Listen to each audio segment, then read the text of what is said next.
上海3只熊猫过生日。10月2日，上海一个公园的3只熊猫一起过生日。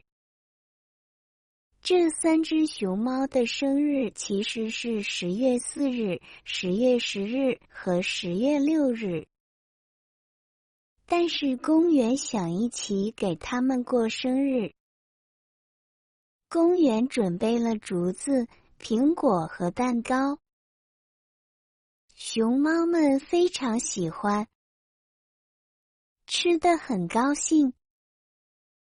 公园说这3只熊猫的身体非常好。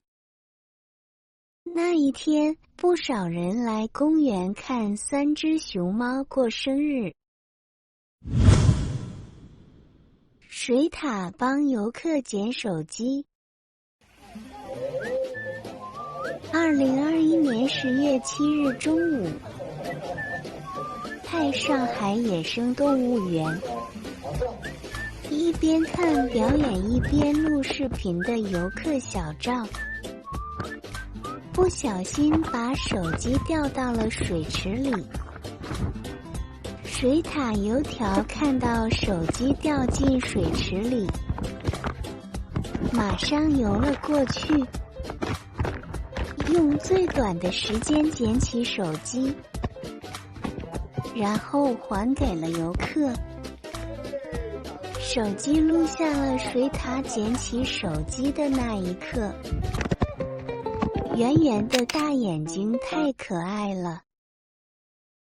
油条今年4岁，是个男生。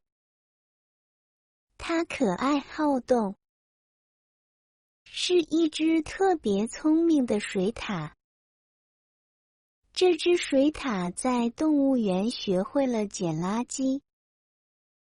如果看到水里有垃圾，它就会马上捡起来。所以这次油条捡手机，是把手机看成垃圾了。有一名网友说，水獭都知道捡垃圾了，我们真应该好好向它学习。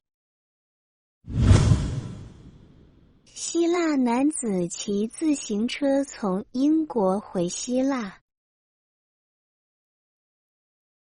克莱恩是希腊人，今年20岁。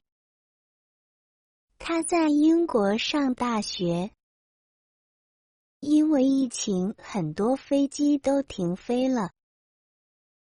他很想回家，但是他买不到从英国到希腊的飞机票，所以他准备骑自行车回家。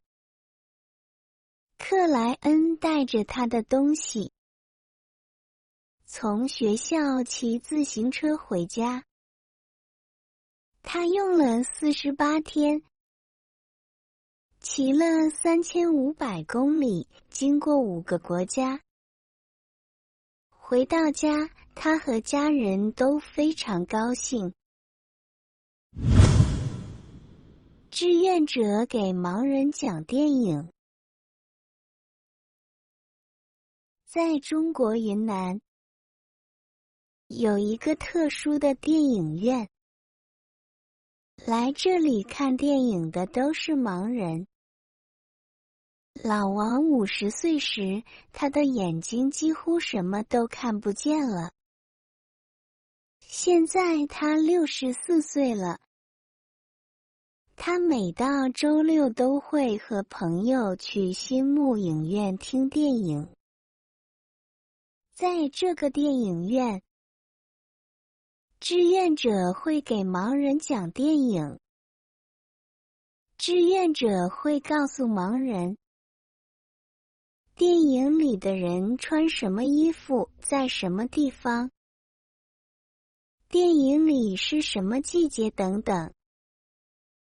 一个志愿者说，他已经讲过20多部电影了。有一次，他给80多个盲人讲电影，他非常紧张，每部电影他都要看3、4遍才能给盲人讲。虽然他们看不见，但是他们听得见。他说，每次看到这么多人来听我讲电影，我都非常高兴，